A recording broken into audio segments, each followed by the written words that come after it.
So I'm Rachel Young, and I'm here to introduce Dr. Fran Lewis and Dr. Mary Ellen Shands to come and speak to us. Dr. Lewis is graduated summa cum laude from Loretta Heights College and Regis University. She got her master's in nursing degree in nursing at the University of Washington, or PhD from Stanford in social sciences. She completed her postdoctoral studies at Johns Hopkins School of Public Health and her fellowship at Harvard Medical School. She has devoted her career to studying the impact of serious medical illness on household family members, including the index patient, the spouse or caregiver, and school-age children. Early work included longitudinal descriptive studies using mixed methods designs with household families, which enabled her and her team to describe the explanatory mechanisms by which households were impacted by serious medical illness. Cancer is her clinical prototype. Her current work includes multiple phase 2 and 3 randomized controlled trials, parents with end-stage cancer, and health disparities research. She was selected as a Distinguished Professor of Oncology Nursing in the Oncology Nursing Society and the first nurse awarded the Susan G. Komen Cancer Survivorship Award, recipient of the Mayhew Derryberry Award and the American Public Health Association from the American Public Health Association, and chosen by the Society of Behavioral Medicine to deliver the master lecture.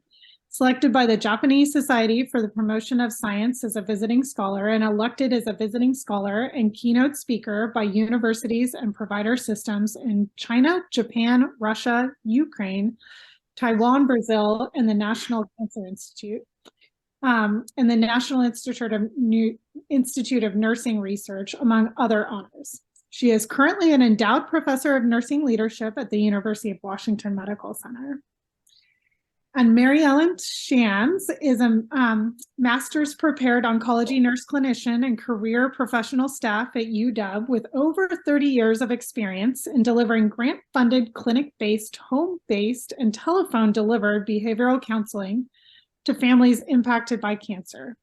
She also has over 25 years of experience in training volunteers, nurses, clinical psychologists, and social workers in both her research at UW and is a member of the administrative and clinical teams at Cancer Lifeline, a nonprofit organization in the Puget Sound region that offers free on-site educational counseling and support programs for persons impacted by cancer. She currently sits as a member of the UW Core Research Team as a research manager of recruitment and enrollment. And we are very delighted to have them come and speak today. I think their talk is going to focus on their research project that is ongoing, and we are so delighted to have them. Thank you so much. Dr. Young, thank you so much. I must say that it kind of takes a breath away because all I think about is growing up alongside the breast team when I came as an assistant professor. So it's my joy to bring this program to you. There's really 2 parts to today's talk, and I have the joy of being told that I should anchor the current clinical trial, which will be slides 39 forward, with the state of the science of where we started and how we got to where we're going. And that's the first time I've ever been able to give this talk. So thank you for this. Next slide, please. So this is the objective for today, and the number 1 is the brand new part that was just a joy to put together for you. And that is really the most important part and why this is embedded within science. It is embedded with realities of clinical practice. I'm a CNS, but it really is the evolution of the science. And I had to be selective and what I bring forward for you. So forgive me if I go through these slides to tell you the story of the science. Next, please. This began in 1978 by a paper by a physician named Parks. And I was at Stanford doing my PhD, and I was prohibited from taking courses in medicine. I had to stay in quantitative sociology, they said. But this is truth. I would go to the medical library. In those days, there was no internet, and I would sit and pore over medical journals related to cancer. It wasn't what I could do in my PhD, but it was my heart. And I found this statement within a publication in the Journal of Otolaryngology. And when I saw that, I knew I needed to statistically model it. It was why I went to Stanford, to learn how to do statistical modeling and testing explanatory mechanisms. Cancer in a parent invades the family and causes ripple effects. That is totally opposite of what you would think if you stood back from a theoretical family systems perspective, because that perspective in family systems theory argues that subsystems within a healthy system or family buffer, keep the cancer from coming out of the index patient's body to influence the family. But I wanted to test it with data, because I was also at that point entering with my CNS, my master's degree from UW, and I had seen this demonstrated in clinic settings. Next, please. So we began a series of path analysis studies with large samples, and we got the first funded study that began to let us understand when families are at home past the treatment phase of stage 0 to 2B breast cancer, what was happening to the household. And the importance of this is just to show you that we began to find a triangle of difficulty. And these data here, everything's published. Anything you want, I can send a PDF on. But this was an example of one of the studies where we had 125, I believe it was, families, household families we followed for a year and a half each, knocking on their door to come in and measure them to see how were they doing. And what you'll see here is the illness pressures as denoted. Can you see my cursor? I don't think so, right? Mm-mm. So the family illness demands, the third circle from the left, that's the pressure on the family perceived by the family members of the cancer, the illness. And I want you to see that it significantly predicted tension in the dyad. In this case, this was heterosexual couples, but we see the same pattern of results in same gendered couples. Family illness pressures came in and impacted the adjustment of the marriage. Now, I can promise you, as a quantitative person committed to data, I tried to test and counter test that to disprove it, because I didn't want to see it. I didn't want to see it. This was an example already that the cancer was invading the household and it was affecting not marital divorce, that's dyadic divorce, it was tension in the dyad. And once that happened, it affected how the family coped with the illness. And the early evidence was our paper in 1989, when we said the illness is not discussed or carried at the top of the table by the family, but under it. And this happens at 6 months and on. And so we started to hear families say, we don't have cancer now. We had it, she had it.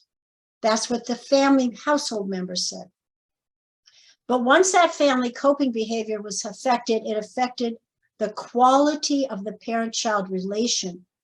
And that was not comfortable. Once again, we've got invasion and cross boundaries in a system where in family systems theory would say a healthy family buffers. Maybe that's fine in everyday stress, but when you get cancer, it's another world. And then the worst possible thing we could see, the parent-child relationship started to predict not positive view of self. It started to cause the children to self-denigrate. And that we did not want to see. Next, please. And so this is now another set of studies, this time with mothers. The pattern of difficulty, the triangle of difficulty continues. Different study sample. Next study, please. Next, please. And then we thought, well, let's look deeper. Oops, no, I'm back, please. Let's look deeper at this relationship between the parents and the children. And V.K. Gadi's wife, Dr. Emily Darby, came to me as an ACS fellow for 2 summers. And she said, you know, Fran, and she's she's an MD. And she said, I think we're seeing what we're seeing because you have a compensatory effect happening where if you've got one parent that's doing fine and the other one is ill, you have a faucet effect. The faucet of the cancer gets turned on, things get bad, but it's tempered by the quality of relationship with the other parent, the non-ill parent. How I wished for that. How I wished for that. The evidence was it mattered in one slight variable, but in fact, it was the index patient, in this case, the mother with breast cancer, that even if she had a compensatory partner that could nurture and be with the child, and yes, it did make a positive effect, it did not take away the pressure from the child. It was that mother or parent-child bond that was threatened by the cancer. Next slide, please. And then somebody said, well, you know, Fran, I remember being on 8 South, I think it was at the time, and I was walking and doing just consulting rounds, and a physician came out of a conference room, and I was just a colleague, a friend, and he said, you know, you don't need to go in and talk with that couple, Fran. They're just in the process of him dying. And just give them time and they'll be fine. And what I thought was how much in clinical practice we think about time as being a healer, and the phrase, just give them time and they'll figure it out. Well, I tested that. And so this is published in JAMA. And what we have here are analyses over time, lagged, cross-lagged, and unlagged. And what did the pattern of results show?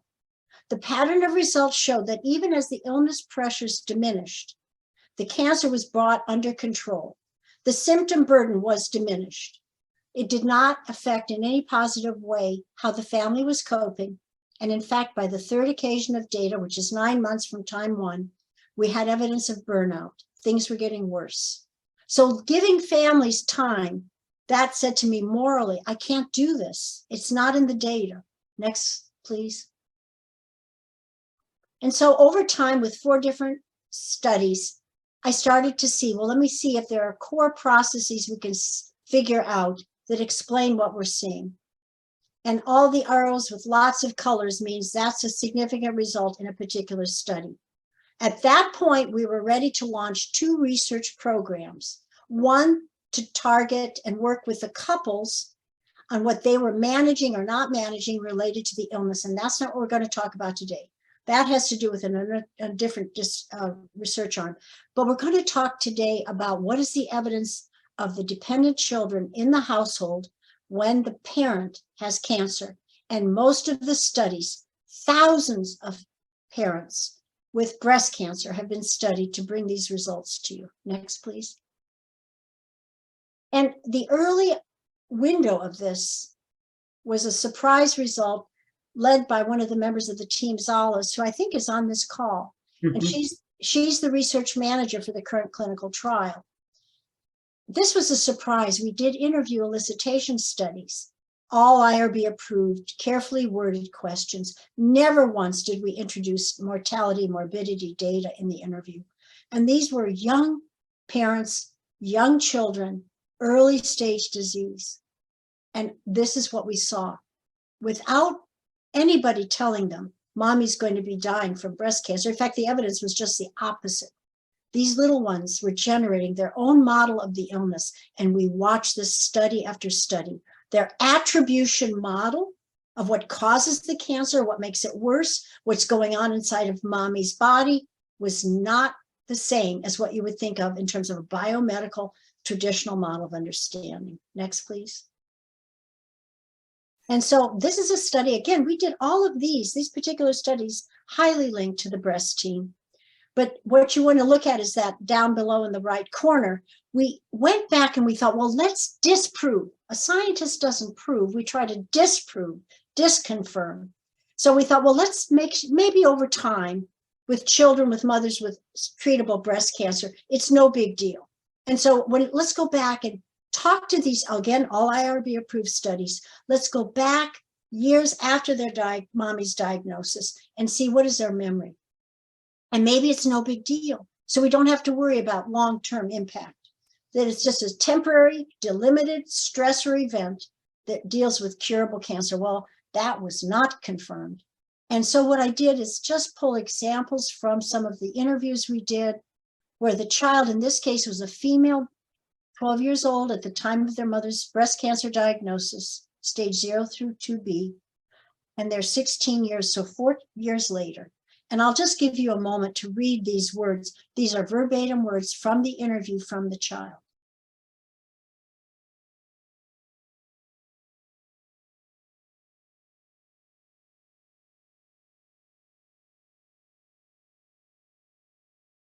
The mother did not know this child's journey, but this was what the child was carrying. Next, please. Another example, this is an 8-year-old girl. We interviewed her 3 months later.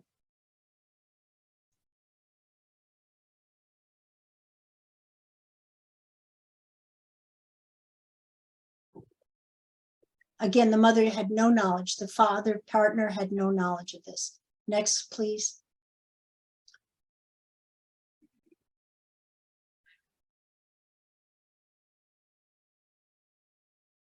There's a lot of deep information that I could go on with every single slide. So we started to see that the child was having their own journey. And these are children in this study, I think these were 8 to 12. And what happens is children that age do not want to burden the parent. They read the environment, they judge what they're going to say and do to not add, and that's in the data as well from them. They don't want to add to the burden of the mother. Next, please. So given this, and it was lots more than this, we began an RCT phase 3 involving the next please. All these states. And again, the breast team at UW-SCCA, which is now Hutch, were on it. Next, please. Go back, please, to that slide. I'm sorry.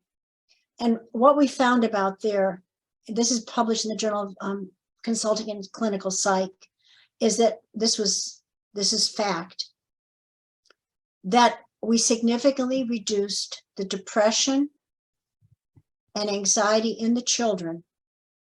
And it was a result that obtained and sustained over the entire duration of the grant compared to controls. We also significantly improved the diagnosed parents' anxiety and depressed mood, as well as competencies that we targeted in the intervention. In fact, when I submitted it, it was to have short-term impact, and NCI came back and said, design it so it's 1-year follow-up and we'll give you more money. And that's how we found out these results. At that point, we knew we had something that was sustainable and scalable, and it's relevant to the current trial that Mary Ellen will talk to you about. Next, please. But we weren't satisfied.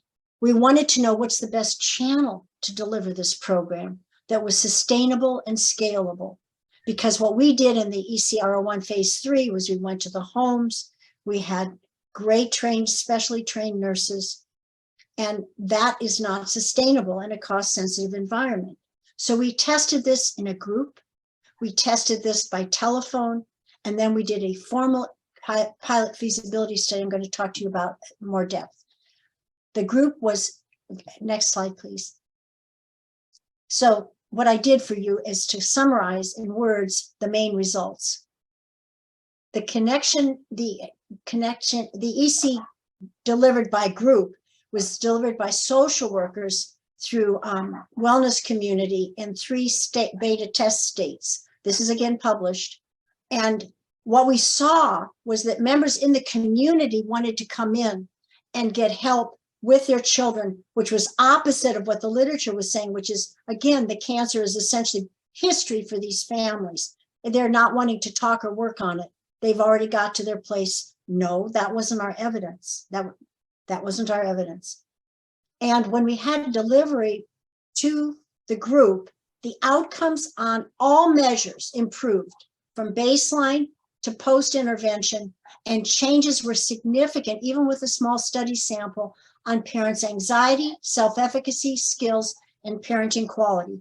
That said to us, we can export this, train people, they can do it in a group in their service setting, and get these results. The other thing we really learned is that you can take it as an intervention by group and integrate it into existing services. Next, please.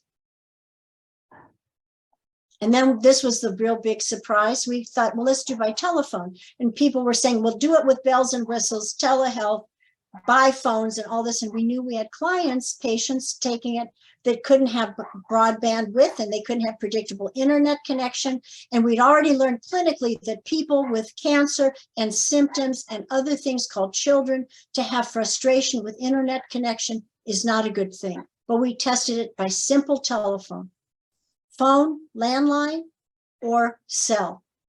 And that was what took us to where we are in the current trial, which because we got major significant effects comparable to what we got with early stage cancer, home delivered, intensive services where the nurse goes into the home as we did when we're delivering it by telephone. And the significant improvements by telephone were again across the parenting competencies and anxiety. Next, please. And then we did the pilot study. I won't belabor the pilot study because we're going to describe this study in more depth. But what we found was significant improvements in outcome measures, all of them. And we also found that even patients with high symptom burden measured by quantitative measures benefited by the study.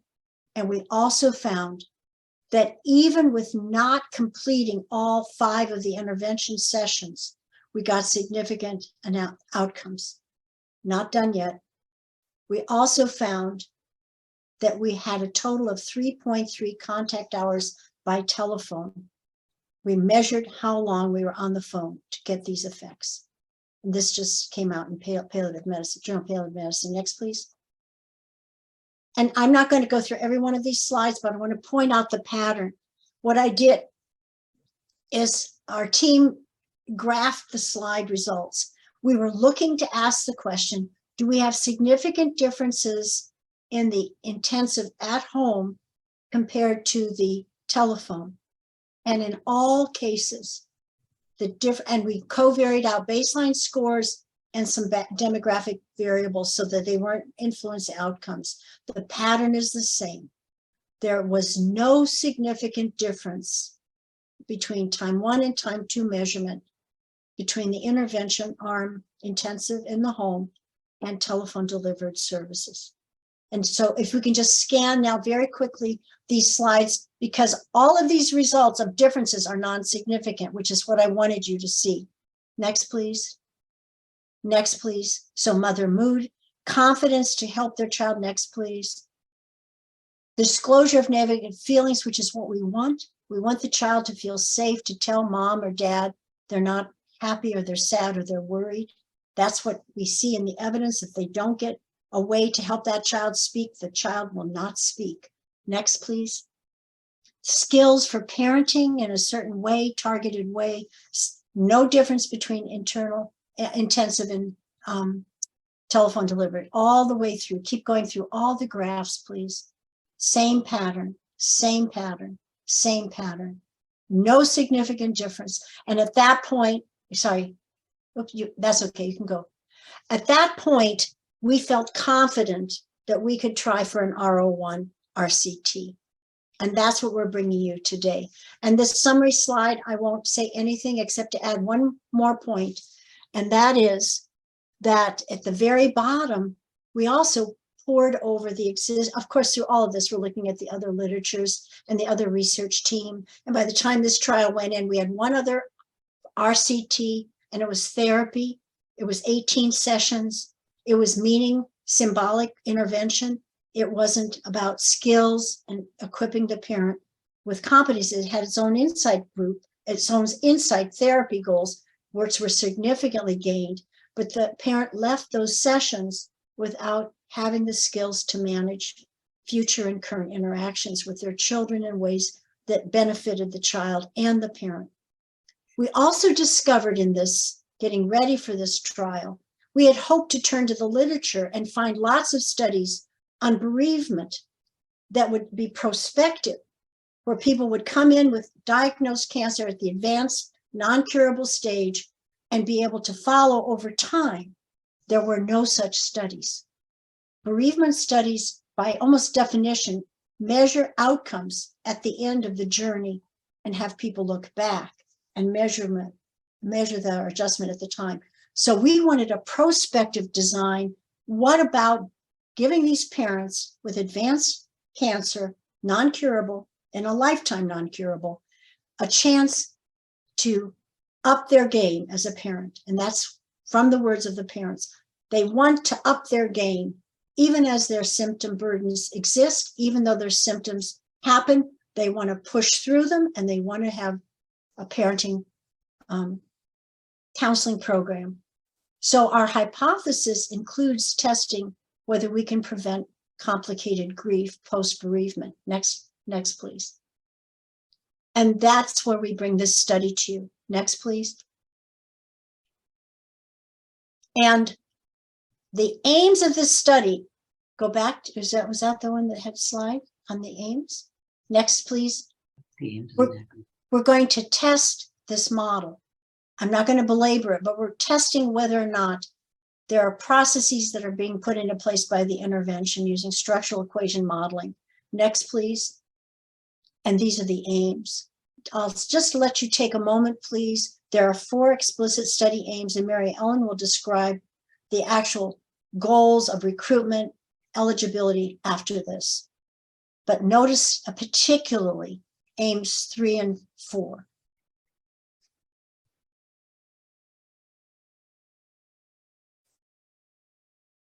We expect 15 to 22% of the children have parents pass away, die before the end of the total study.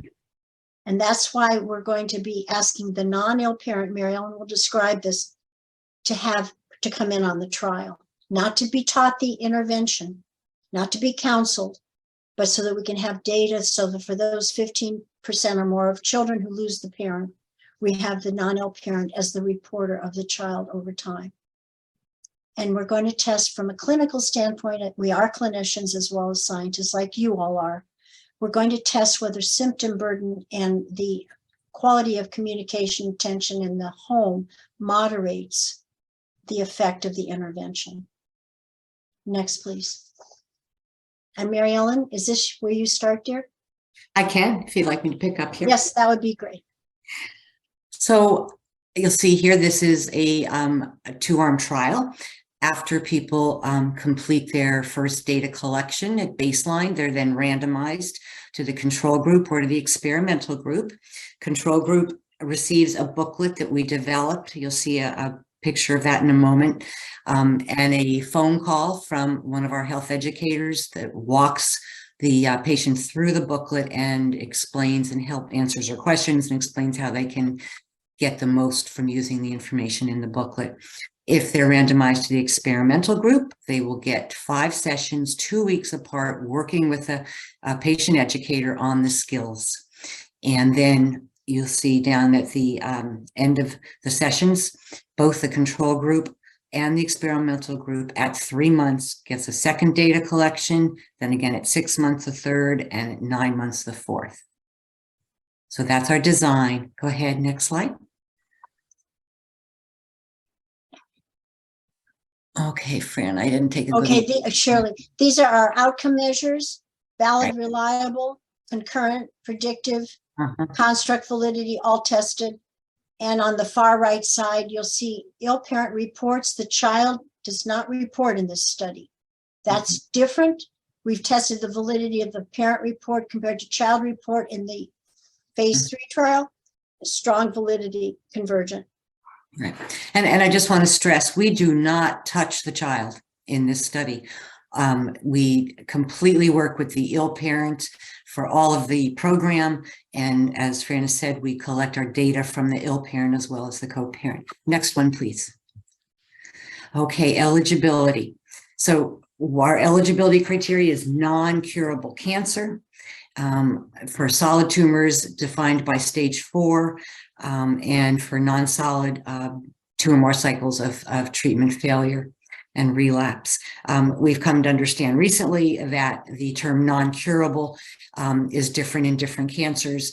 And for instance, ovarian cancer, we know now that stage 3 is what we need to be explaining to the providers, that those patients are eligible for the study. People need to be able to read, write, and speak English, as all the questionnaires as well as the program materials are in English as one of their languages of choice.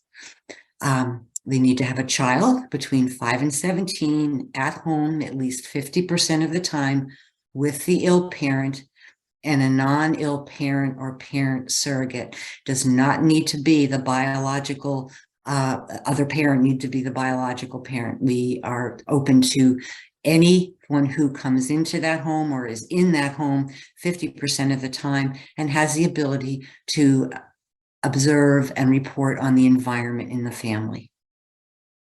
And then, of course, they need to have access to a telephone. Next slide. Now, this is pretty much the opposite of what I just said. I just want to point out a couple of things, and that is people cannot be enrolled in hospice at time of enrollment in the study, but they certainly during the course of the 9 months are fine. We will not remove them from the study if they enroll in hospice during the 9 months. Something else I just want to clarify, while the name of the study is Enhancing Connections Palliative Care, it does not mean people have to be receiving palliative care to be eligible to participate in the study. If they are, that's absolutely fine, but anyone with an advanced cancer diagnosis is eligible. Next one. Oh, and here is our ethnic categories and what we're hoping to recruit. Alaska Natives, American Indian, Asian, Hawaiian, other Pacific Islanders, Black or African American, white, and then more than one race. Next, please. Again, the experimental and the control groups defined a little more. 2-group alternative treatment. Program A is the booklet I mentioned with a scripted phone call from a health educator. Program B is the 5 sessions with a health educator, and they occur every 2 weeks at about 30 to 45 minutes a session. Go ahead. That is the cover of the booklet for the Program A control group. We developed this booklet based on previous work from other teams across the country, as well as our own work. And it's a very solid booklet. Feel very good about what the parents will gain from having this information. Go ahead. Here are the names of the 5 sessions in the intervention, the experimental group. Anchoring yourself to help your child, adding to your listening skills, building on your listening skills, being a detective of your child's coping, and then the last session, helping them to look back and see what they gained in the program and how to use that going forward. Next. Okay, so we are going for an enrollment target of 795 ill patients and non-ill parents, so that we can have a sample for efficacy analysis of 492 patients and non-ill parents. Why? Well, as Fran had mentioned, we know that there's going to be a significant proportion of patients. This is a vulnerable population medically that we're going to lose because they're going to die during the course of the 9 months. But in addition to that, we know that this is a vulnerable population in terms of their time and energy, how they're feeling, trying to manage treatment, possibly work, and taking care of their children and their family life. It will happen. We know it will, that it just might be too much. And so people will ask to withdraw from the study, and we are expecting that. So that's why there is such a high enrollment target, so that we get the 492 for efficacy analysis. Go ahead. What are our recruitment strategies? Prospective, retrospective case identification. We're open to having more conversation after this about how that might happen.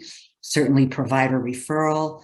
We have a brochure, you'll see that in a moment, that all providers, whether that's the MD, the nurse, the social worker, the PA, anyone who's providing care can talk with that patient if they feel that they may be eligible for it, find out what their interest level is in learning more, and give them, ask them for permission to give their name and number to us. And then we also have an opt-in and an opt-out recruitment letter. We know that from years of experience that the opt-out recruitment letter is the most effective. Basically, if someone is identified through either prospective or retrospective case identification, sending out an opt-out letter, which says essentially, we believe you might be eligible to participate in this study. We would like to give your name and number to the team in the School of Nursing, the research team, so that they can follow up with you, tell you about it, and find out if you're interested. If you are not interested in receiving a call from them, please let me know, and then your number would be there, and you would let us know who has said, no, don't call me. And then, of course, self-referral, having brochures available to just hand to a patient and say, if you are interested here in this study, I think you may be eligible to learn more, call the number that's on the brochure. Self-referral is probably the least effective recruitment strategy, but we don't want to leave it out. You never know. Someone might call, they may be interested. Go ahead. We will always let you know immediately as soon as we get a referral. That person's calling us, self-referral, and person says they learned about it through the breast team. So that, first of all, we do a weekly email to the sites, and we would do that to your team to let you know where we are in the screening and the consenting process with your patients that you refer. We will also be sure you know when they enroll so that you can use them as credit towards your COC. Go ahead. That is the front of the brochure. Go ahead. And the actual brochure is white. We've highlighted these things just for visual ability to see them better. On the left side here, I think is the most powerful statements here. I did an analysis of what parents in the pilot told us their worries were about, what they were concerned their children were carrying related to their cancer. And I'll just give you a second to look at those. They're pretty darn powerful.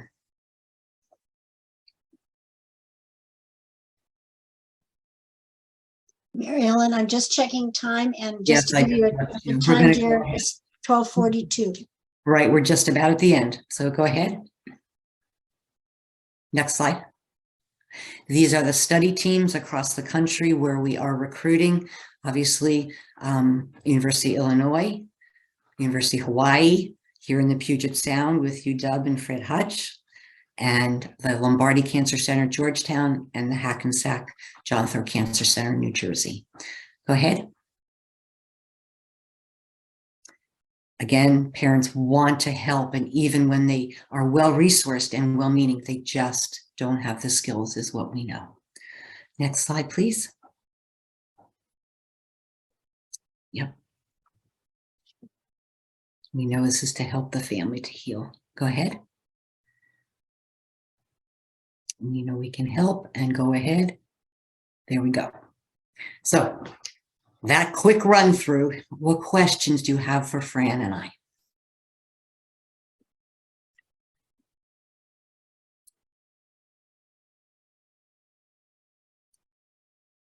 Could you put up a slide just of the eligibility criteria, please? Sure.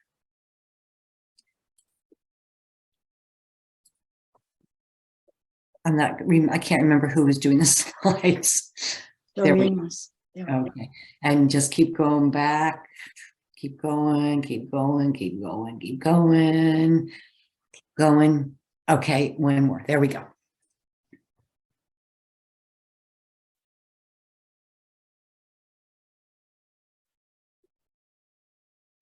So I had a question just about the sort of parent surrogate aspect, and just thinking about sort of mixed families and other things. So if somebody is remarried and their ex-spouse, but the child splits care, then ideally you would be looking at like the woman and say her new husband to serve as parental unit in that household rather than including the, say, biological father and say, a new wife or something. Correct, correct. It's who is in the home with that parent and child. Mhm. 50% of the time, because we actually, Rachel, we know exactly that kind of situation. But it's the person who would be with the child 50% or more of the child's time. Right. And I mean, I'm just thinking about parent, custody issues and, Right. But Right. that kind of gives me a sense of it. I'm sure that you guys can sort out good. Mhm, mhm. So We are sorting on a lot of those these days because our world has changed. There are lots of different kinds of relationships. Yeah. So we're working that. Mhm. Once you do a referral, then there's a screening we do for eligibility that's based on refining and understanding these criteria. Mhm. And but yes, Mhm. we'll to answer your question, the parent that's the most residential with the child, even if it's the new person in that woman's life, whether it's a man or a woman, Yeah. they Yeah. would be the residential non-ill parent. Mhm. And then just in terms of how we recruit, it sounds like, I mean, I think for me, just in thinking about the other providers on the line, is that I could give you a list of the patients that I think would be eligible and potentially interested in participating. And I imagine that if you sent out a list that was an opt-in or opt-out kind of letter, that might be the fastest way to recruit them. I think it is complicated when, I think many of us struggle to make a separate call to invite people to participate, and I might not see these people for another 4 months. And so I'm just wondering about sort of logistics and if you want to talk to us about how to make that happen. Yes. Yes, Yes. we'll talk about Yes. that. Mhm. Yes, your thought is wise and informed, and not on this call, but Mary Ellen, if you gave us a point person, Mary Ellen would be talking with the specifics. Yes, it would be that person and she would answer that. The other thing is, writing this grant, I had the gift, after speaking with you early on, Rachel, I talked to somebody in the breast team and I built in a particular budget line so fees could be charged for letterhead, mail out Great. of the letters. And so I'm ready to mobilize that budget line. Just not to say anything more, but to say, Hannah just asked a question. And yes, Hannah, it's all by telephone. Even the data collection for baseline is by telephone using RedCap. So the parent never has to come in, all by telephone. That'll be great for many of our patients, I think. Yeah. Mhm. Yeah. So this was really fabulous. I'm just looking, does anyone else have questions? And if not, I am just thinking that we all have patients that I think that we could think of off the top of our head. And I think that whoever, Mary Ellen, are you the one who's actually in the Yep, person yep, who's the yep. point of contact for recruitment? That's me. So I think that, and Hannah asks if a parent is really a grandparent, are they eligible? And If that grandparent has the child in their home and is acting as the parent, absolutely. I don't know if that's what Hannah meant. Let's check it. Hannah, did you mean the grandparent diagnosed? yeah, I mean the grandparent is acting as the parent. You know, they're parenting the child and the grandparent's diagnosed. Could they be eligible? Yeah. Yes. Yes. Yes. great. The other thing excuse me, Rachel, for saying, the other thing is, it's wonderful, but we have no eligibility based on time of diagnosis. Meaning a parent can have this disease a long time. With breast, we know that happens. This is good news. Stage 4, long time they can live with this disease.